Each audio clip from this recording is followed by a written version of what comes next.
of you,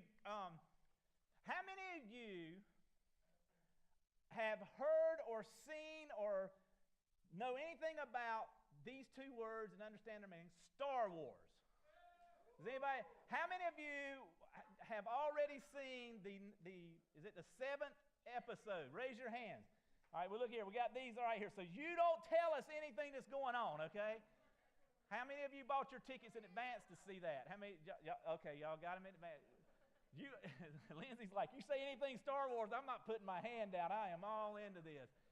Star Wars is one of those great movie sagas, if you will, that transcends time, and especially this one. I've been learning, or Matt's been getting me. Matt gets me up to date on all this stuff because he knows more of this. But how many of you have seen? All right, so the way they did it was they did the 4th episode, then the 5th episode, then the 6th episode. Then there was a break, and then they went back and did 1, 2, and 3. And then they were doing the 7th. Do you understand that? So the first one was actually the 4th one. You got that?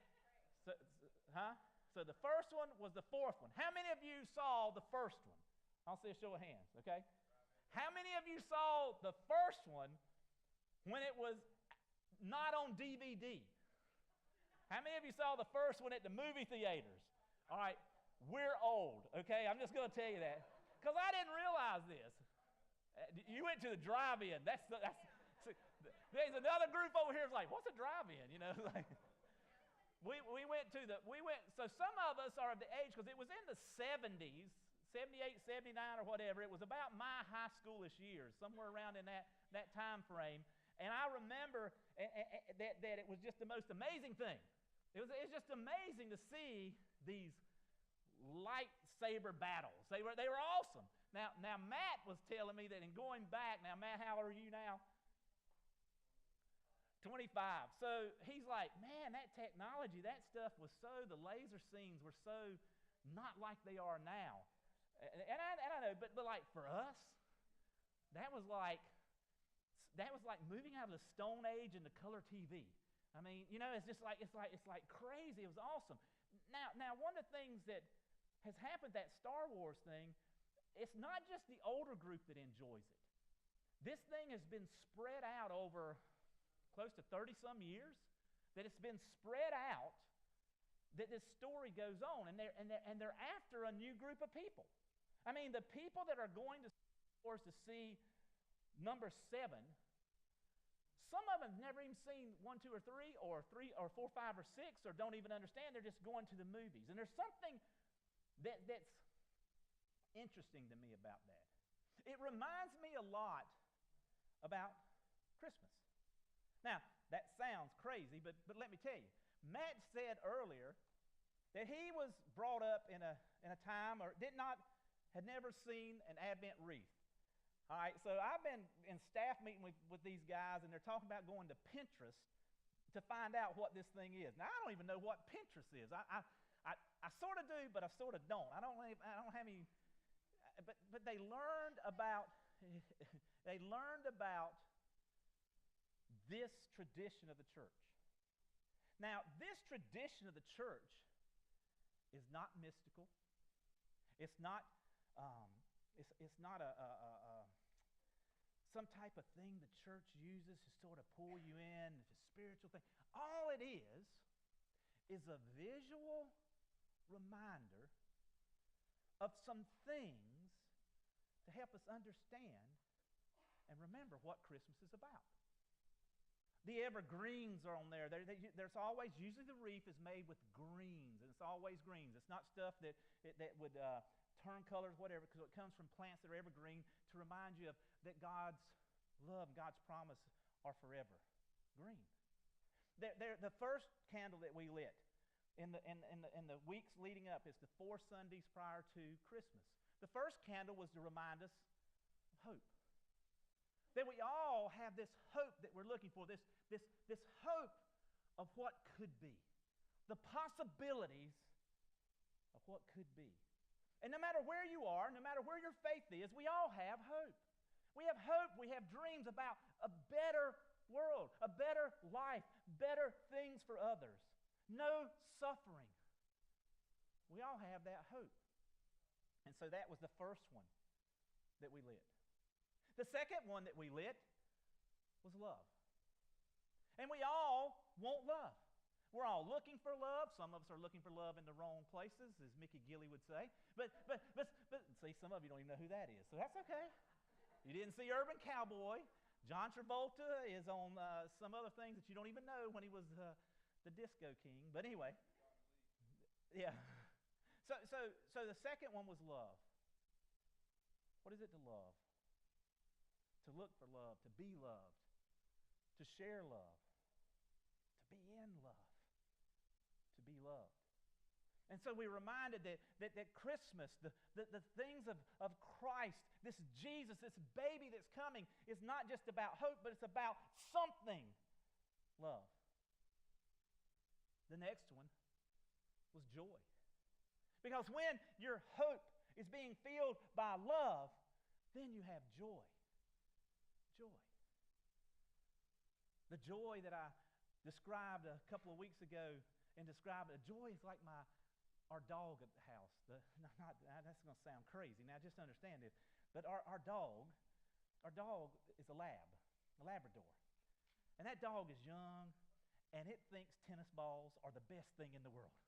I mean, it really does. I mean, I bought a bag, like a sack of practice tennis balls for this dog, like 15 of them, okay? I don't know, but where 3 or 4 of them are. But I can crawl under any couch, under any bed. I can crawl under the cabinets. I can find these balls anywhere. And this dog, his whole life revolves around somebody throwing me the ball. That dog has so much joy, it will run all day long. Just throw the ball, it comes back. Throw the ball, it comes back. And the other night I was prepping for a sermon, I think it was last week, and the little dog was a big dog, about 60 or 70 pounds, and the dog's laying over on the floor, and its eyes was rolled back in its head. I didn't know they had a separate set of eyelids or something. That freaked me out because I'm like, I think it's possessed or something, But anyway, so this dog's eyes rolled back in its head, and the dog is over there. And I'm like, what's it doing? And all of a sudden, his little legs was going. He wasn't moving, or she wasn't moving. She's just like, and then a little bit later, her back legs was moving. And I knew that this dog was dreaming about chasing a ball. And see, when this dog comes in, everybody, every person this dog comes in contact with, it's a potential ball thrower.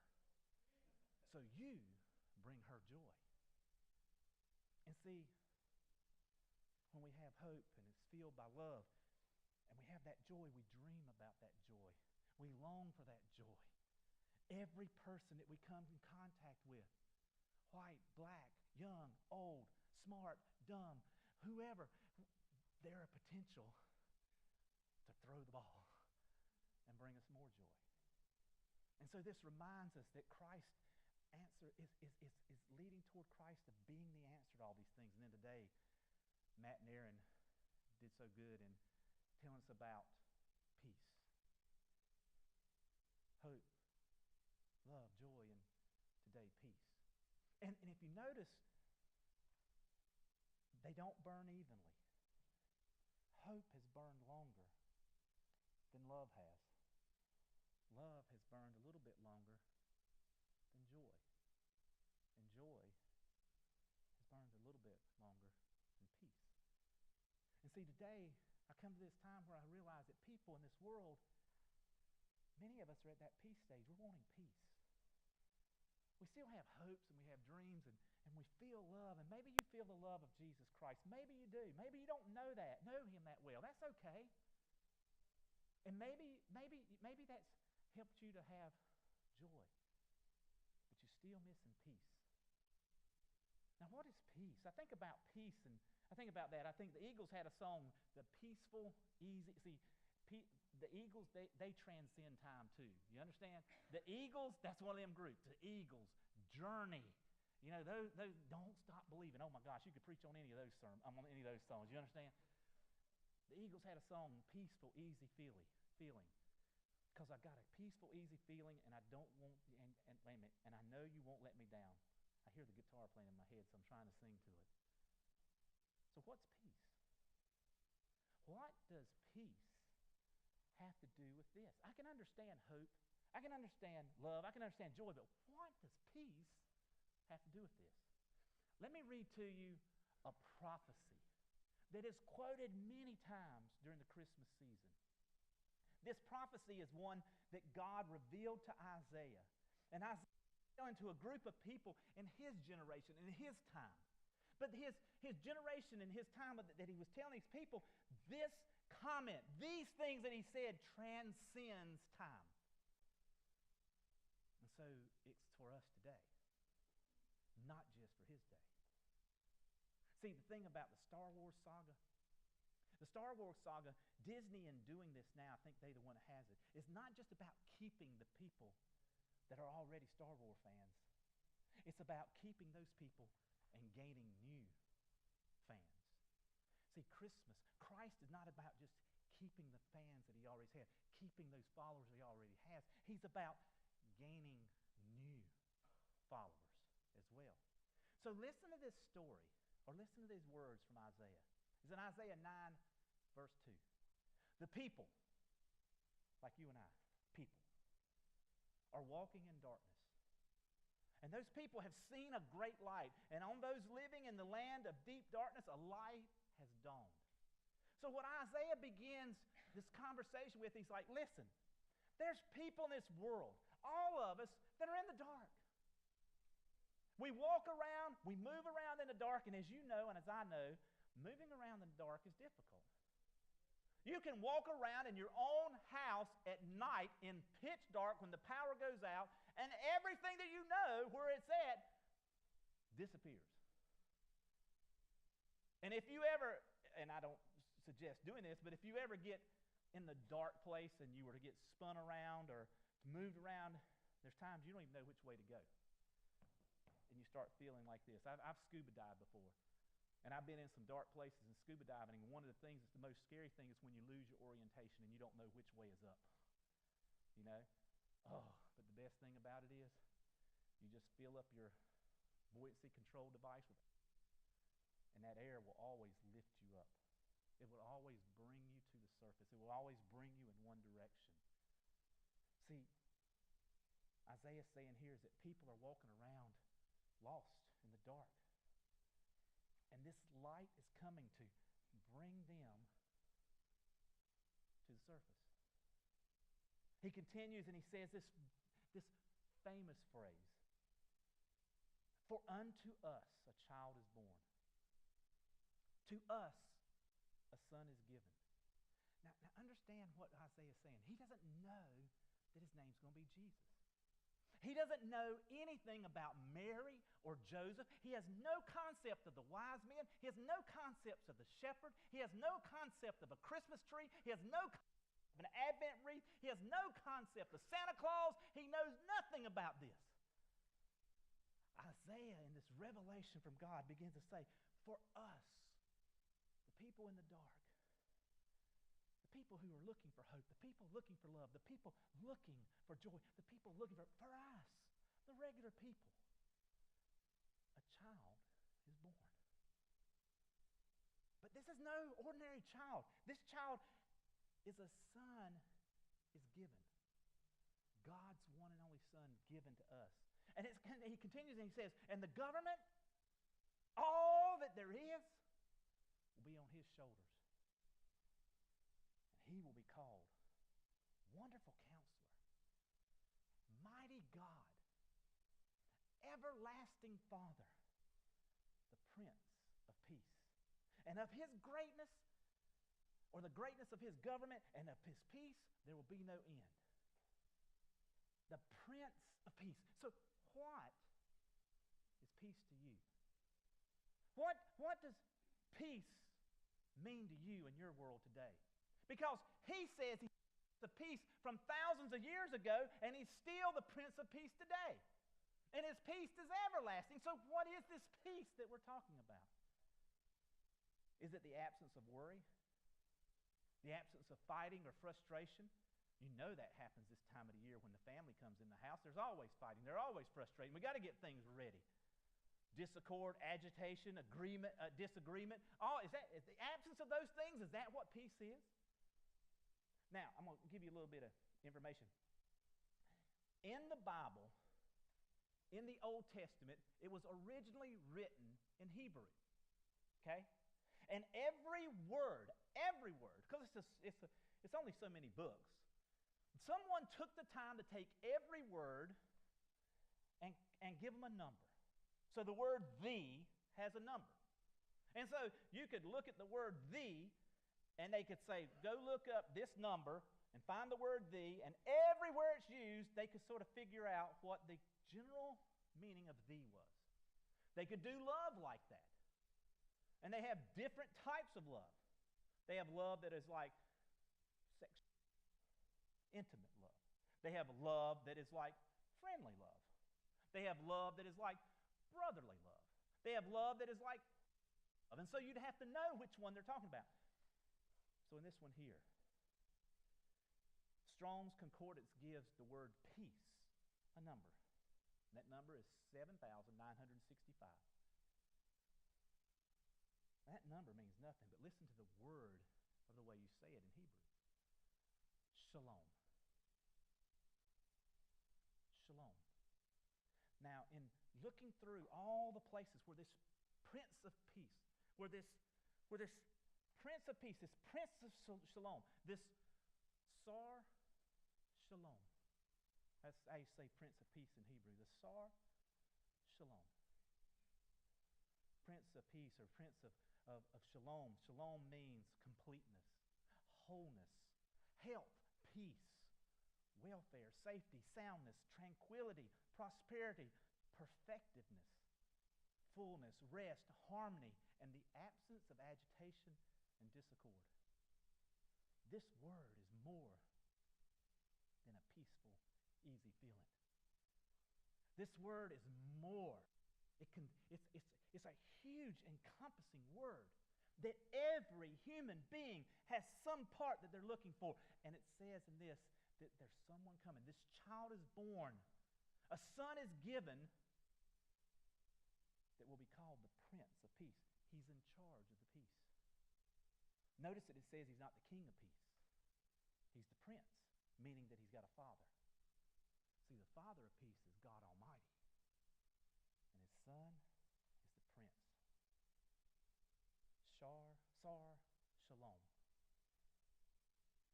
And he gave it to those of us living in the darkness. He didn't get rid of the world. He didn't get rid of darkness other than putting this light in that drives out the darkness. It helps bring peace. So I looked on the internet and said, well, how would you get peace in this life?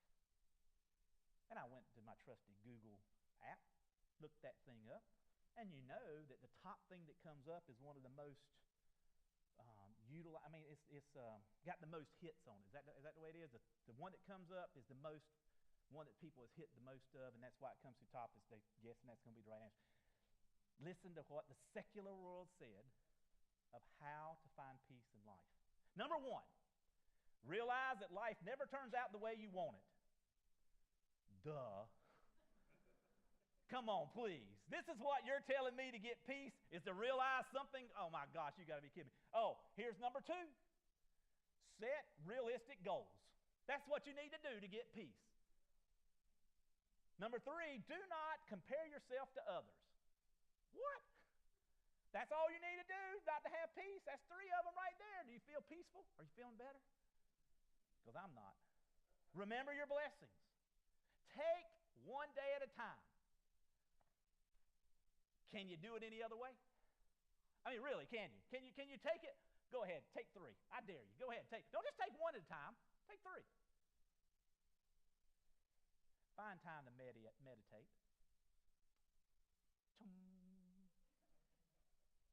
I'm not talking about that. I don't know what type you're talking about. This is my favorite one. Join a club. I'm serious. Number 7, join a club. You know, Kiwanis Club will bring you peace. The Pilot Club will bring you peace. The Science Club, the Math Club, that's all you've been looking for. Get in that club, buddy, and you got it. Club football, that's it. The last one. cut off all those who are negative to you.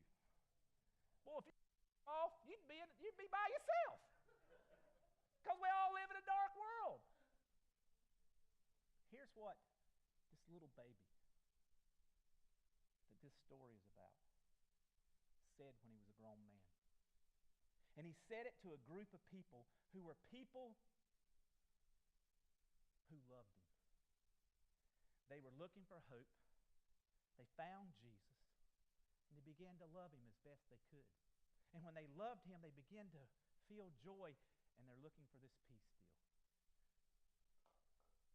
This is the day, the time he's telling these people. Now this is Jesus talking, I'm about to read. Is the day that night he's going to be captured. And the next day he's going to be crucified. So he knows, and this is what he says to this group of people. Just regular people like me and you. Just regular people who said, well, I'm going to follow you as best I can. This is what he says. Anyone who loves me will obey my teaching. My Father will love them, and we will come to them and make our home with them. Isn't that pretty cool? It's not just you love Jesus and you get Jesus. You love Jesus and you get God. He's going to make his home with you. He's going to have his dwelling place with you. Anyone who does not love me will not obey my teaching. So there's something about obeying these teachings. Obedience to teaching that demonstrates love. Not just what you say, but how you live. He said, these words you hear are not my own. They belong to the Father who sent me. The Father who sent. For unto you a child is born. Unto you a son is given. The Father, God Almighty, sent him to us. He says, now all of this I have spoken to you while I'm still with you.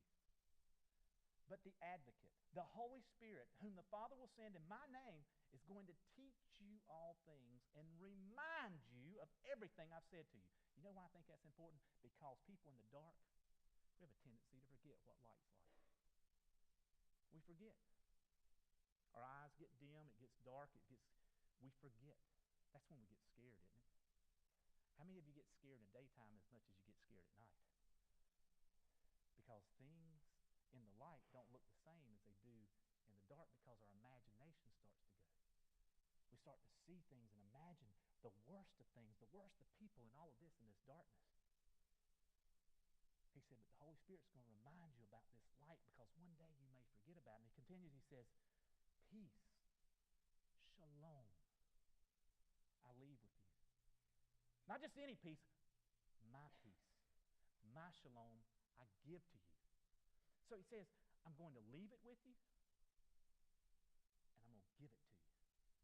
And he says, I don't give as the world gives, so do not let your hearts be troubled and do not be afraid. So it's almost like this peace that he gives, that he leaves, this peace that he gives to each and every one of us in the dark can help us not to be troubled and not to be afraid.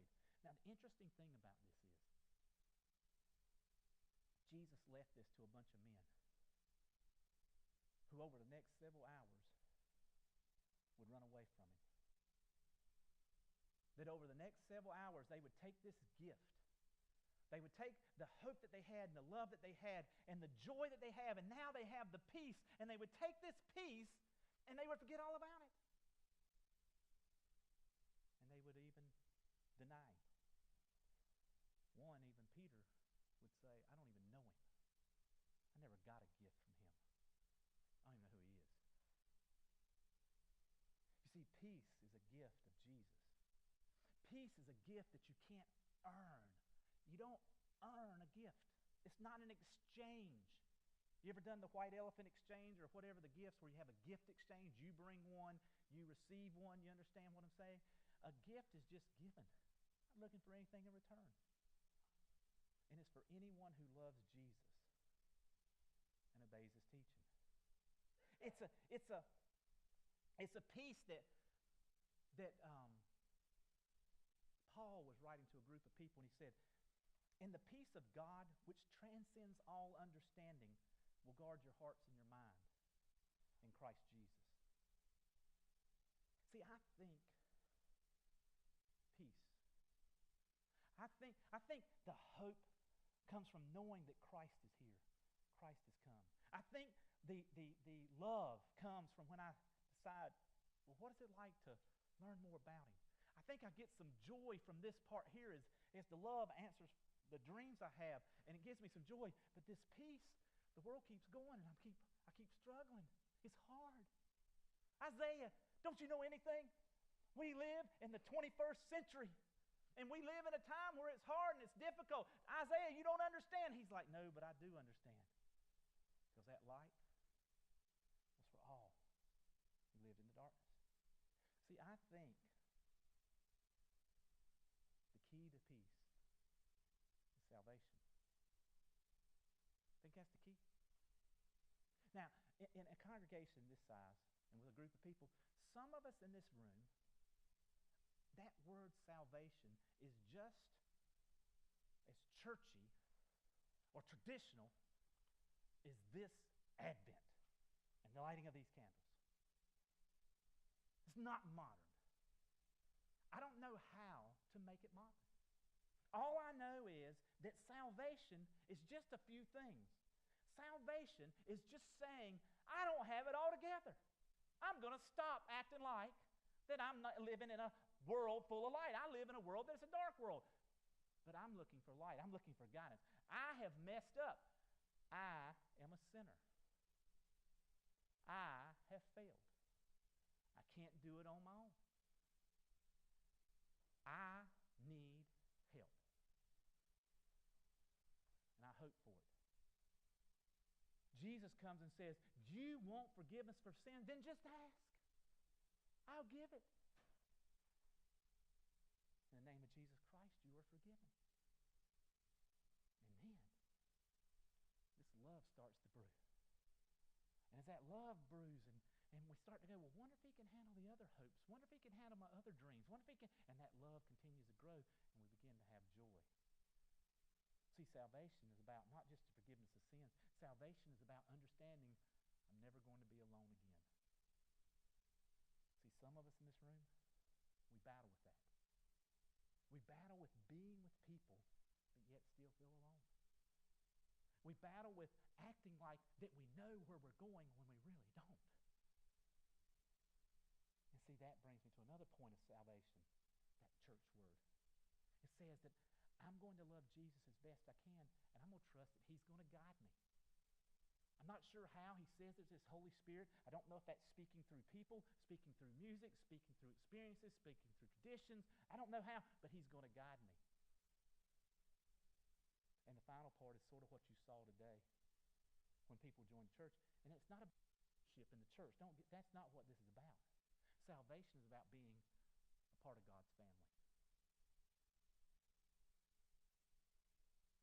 Some of us have been orphaned, and we've been alone for a long time.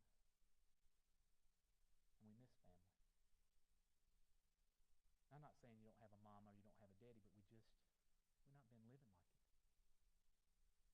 Now see, if you're here today, there's great news for your hope. The answers to that is by just trusting and believing in Jesus Christ is who He said He is. He's not just a baby. He's God's gift to you. And all you have to do is confess that you don't have it together and believe